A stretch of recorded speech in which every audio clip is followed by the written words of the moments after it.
গাছগুলো চুপচাপ দাঁড়িয়ে নেই, ওরা গল্প করছে।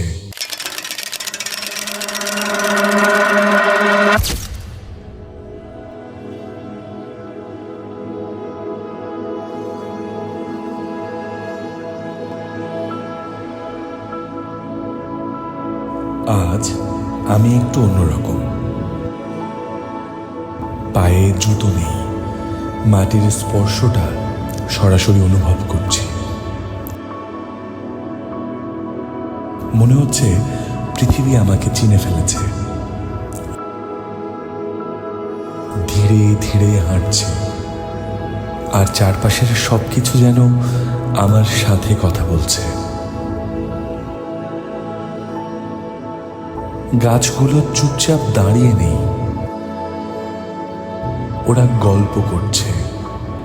আমি সেই বড় কেওড়া গাছটাকে ছুঁয়ে বললাম, তুমি এত শক্ত কিভাবে?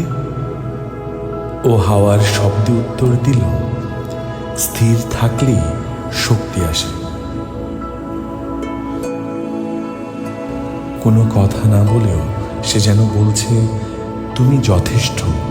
ঠিক এইভাবেই আজ আমি শুধু হাঁটিনি, আমি শুনেছি প্রকৃতির প্রতিটা শব্দ, প্রতিটা নীরবতা আমাকে একটু একটু করে বদলে দিচ্ছে। কখনো কখনো উত্তর খুঁজতে দূরে যেতে হয় না, প্রকৃতি সব বলে দেয়।